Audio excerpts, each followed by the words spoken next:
Assalamualaikum warahmatullahi wabarakatuh. Perkenalkan, nama saya Ais Amara Putri. Saya dari Telkom University, jurusan S1 Teknik Telekomunikasi.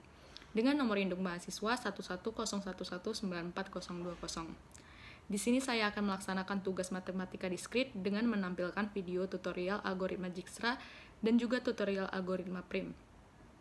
Algoritma Dijkstra itu sendiri digunakan untuk mencari rute terpendek dalam suatu graf, sedangkan algoritma prim digunakan untuk mencari minimum spanning tree. Oke, langsung saja ke video tutorialnya. Oke, sekarang kita masuk ke tutorial yang pertama. Di sini kita akan mencari rute terpendek dari A menuju K. Kita mencari rute terpendeknya dengan menggunakan algoritma Dijkstra. Nah, langkah pertama di sini misalnya kita buat dari A. Ini A. Nah, A berarti menjadi 0A karena dia A ke A. Selanjutnya B, kita lihat di sini A ke B yaitu 5, 5 ditambah 0 berarti 5. Karena berasal dari A menjadi 5A. A ke C kita lihat 7, maka dia menjadi 7A. A ke D karena dia tidak terhubung, maka kita lambangkan seperti ini. A ke E juga tidak terhubung. A ke F menjadi 10A. Kita lihat A ke F 10A, karena dia terhubung. A ke G tidak terhubung, maka dia menjadi seperti ini. Oke, selanjutnya kita lihat di sini, kita tandai bahwa yang minimum itu adalah 0A. Dan kita mencari nilai minimum yang lain selain 0A. Di sini kita lihat ada 5A. Maka kita tulis di sini 5A. Tulis di bawahnya. Jangan lupa juga diberi tanda. Seperti ini. Oke. 5A berasal dari mana? 5A kita lihat berasal dari B. Maka kita buat di sini B. Nah, selanjutnya di C. Apakah B terhubung dengan C? B terhubung dengan C, 6. 6 ditambah 5, 11. Karena dia dari B menjadi 11B. Apakah B terhubung dengan D? B juga terhubung dengan D menjadi 8. 8B. Karena dia dari B.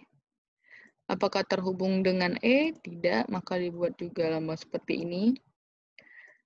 Nah, tidak terhubung dengan F, cuman di F sudah ada 10A. Maka kita turunkan yang sama seperti yang di atasnya. B tidak terhubung dengan G, maka sama seperti yang di atasnya. Oke, selanjutnya kita cari nilai minimumnya lagi. Kita ketahui di sini nilai minimumnya adalah 8B. Maka kita tulis di bawahnya 8B. 8B seperti ini, tidak lupa kita beri tanda. Oke, nah 8B berasal dari D, maka di sini kita tulis D. Oke, selanjutnya, apakah D terhubung dengan C? Kita lihat D tidak terhubung dengan C, maka kita tulis tetap sama seperti yang di atasnya. Terus, apakah D terhubung dengan E? D terhubung dengan E yaitu 3. Maka 8 ditambah 3 artinya dia 11. Karena dia berasal dari D, maka dia 11D. Apakah terhubung dengan F? Tidak, maka kita tulis seperti yang di atasnya. Selanjutnya, apakah terhubung dengan G? Tidak juga, maka kita tulis seperti ini. Oke, selanjutnya kita mencari nilai minimum lagi. Nilai minimum kita ketahui di sini adalah 10A. Maka di sini kita tulis 10A. Oke, 10A. Jangan lupa kita beri tanda. Seperti ini, 10A berasal dari mana? Dari F, maka di sini kita tulis F. Nah, kita perhatikan lagi. Apakah F terhubung dengan C? F tidak terhubung dengan C. Maka kita tulis sama seperti yang di atasnya. Selanjutnya, apakah F terhubung dengan E? F terhubung dengan E, yaitu 3. Maka dia menjadi 13. 10 tambah 3 berasal dari F, maka menjadi 13F. Selanjutnya, apakah terhubung dengan G? F terhubung dengan G, yaitu 4, maka menjadi 14F. 10 ditambah 4. Selanjutnya, kita cari nilai minimum lagi. Kita dapat di sini, yaitu 11B. 11B, Lihat di sini. Terus kita buat tanda juga seperti ini.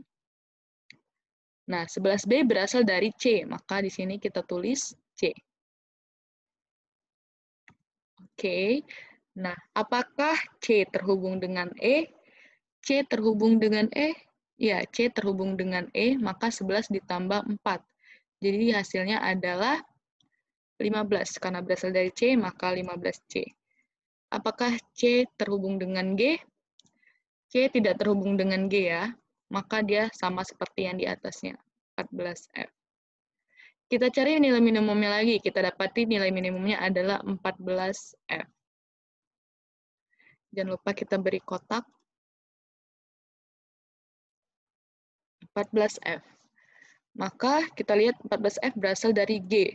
Artinya kita sudah sampai di titik G. Nah, seperti ini. Lalu di akhir kita buat hasil. Hasil kita berasal dari G. G itu didapati kita lihat di G adalah F nih. F. Maka G itu F. Nah, F itu ada A, maka F itu dari A. Nah, A sudah artinya sudah di awal, berarti hasil akhirnya adalah AFG. Rute terpendeknya itu AFG, yaitu 10 tambah 4 artinya 14. Jadi seperti inilah mencari rute terpendek menggunakan algoritma Dijkstra. Kita masuk tutorial yang kedua, yaitu kita akan mencari minimum spanning tree dengan menggunakan algoritma prim. Ini soalnya sama seperti yang di tutorial pertama tadi. Oke, langkah yang pertama kita di sini harus mencari sisi-sisi dan bobotnya, sisi yang terhubung dan bobot. Jadi kita bisa hitung di sini, ini ada 10 nih. Maka yang pertama A, B itu 5, bisa kita lihat A, C itu 7, A, F itu 10, terus itu B, C itu 6, baru B, D 3, C, E 4, D, E 3, dan E, F 3, E, G 4, dan F, G 4. Jadi ada 10. Nah, selanjutnya kita mau melihat manakah sisi, misalnya yang pertama kita yang terhubung dengan A. Kita lihat seperti itu. Yang terhubung dengan A di sini ada A, B, 5. Oke. Terus ada A, C, dan A, F. Ada lagi? Tidak ada lagi. Maka kita cari nilai yang minimum. Kita lihat di sini 5. Berarti harus kita tandai, misalnya seperti ini. Kita buat garis lurus. Kita coret seperti ini. Artinya dia sudah dipakai. Dan kita buat di sini. Artinya sisi ini sudah dipakai. A sudah dipakai. Di sini A sudah dipakai, B sudah dipakai. Oke, selanjutnya kita cari yang ada A dan B-nya. Oke, kita lihat di sini. Ini ada A-nya, maka kita tarik seperti ini. Ini juga ada A-nya. Ini ada B-nya, karena kita mencari A dan B. Ini ada B-nya. Oke, sudah. Maka kita cari nilai yang paling kecil. Kita lihat di sini nilai yang paling kecil ada di B, D, yaitu 3. Maka sama seperti tadi, kita akan mencoret. Seperti ini. Oke, tak lupa kita kasih tanda di sisi B, D. Seperti ini. Dan kita sudah, artinya kita juga sudah mengunjungi si D. Seperti ini. Oke, selanjutnya kita akan mencari yang ada B atau D-nya. Nah, artinya yang ada B dan D. Maka kita lihat di sini ada B. Yang kita cari ada D juga. Oke, ini ada D. Oke, sepertinya cuma 2. Dan kita cari nilai minimum. Nilai minimum kita dapat di D, E. Artinya, di sini kita coret juga. Aduh, maaf, miring ya. Artinya, di sini kita coret seperti ini. D, E. Dan juga kita tandai di sisinya D, E. Dan kita juga artinya sudah mengunjungi si E. Selanjutnya, kita mencari yang terhubung dengan D dan juga E, artinya yang ada D dan E-nya. Maka kita lihat di sini tidak ada ya. Oh, di sini ada yang terhubung dengan E. Ini juga E. Ada 3. Nah, kita mencari nilai minimum. Nilai minimumnya yaitu ada di E, F. Di sini. 3, karena dia 3. Maka kita coret E, F. Seperti ini. Jangan lupa sisinya juga E, F. Dan kita artinya sudah mengunjungi si F. Seperti ini. Nah, selanjutnya kita cari yang terhubung dengan E dan juga F. Artinya seperti itu, yang terhubung dengan E dan F. Maka kita lihat di sini ada F, berarti oke, saya akan membuat garis lurusnya dulu. Seperti ini. Nah, di sini ada E sama F. Maka di sini ada F, jadi kita buat. Terus di sini ada E, oke. Di sini ada E, dan di sini ada F. Kita cari nilai minimumnya. Ini 10, tidak ya, 4, 4. Nah, 4-nya ada 3 nih. Kita buat yang paling awal kita dapat. Artinya C, E. Maka dari itu kita harus membuat tanda di sisi C, E, dan artinya juga kita sudah mengunjungi si C. Seperti ini.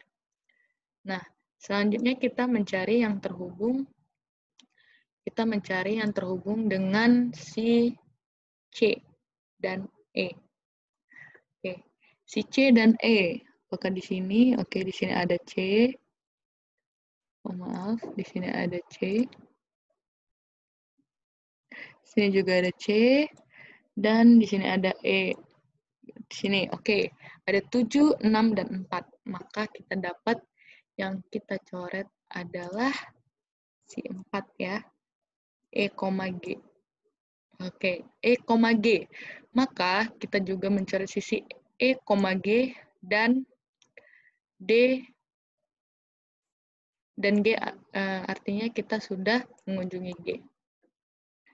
Nah, semuanya sudah kita kunjungi.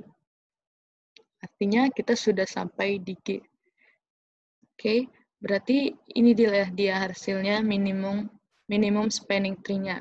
Kalau kita gambarkan ulang, kira-kira minimum spanning tree-nya akan menjadi seperti ini. Kita hanya menulis yang berwarna biru saja. Ini, oke, C ke E ke G, E ke F. Nah, jadinya dia akan seperti ini. Minimum spanning tree-nya. Jadi, seperti inilah cara mencari minimum spanning tree dengan menggunakan algoritma PRIM. Sekian video tutorial dari saya. Terima kasih atas perhatiannya. Mohon maaf bila ada kekurangan. Assalamualaikum warahmatullahi wabarakatuh.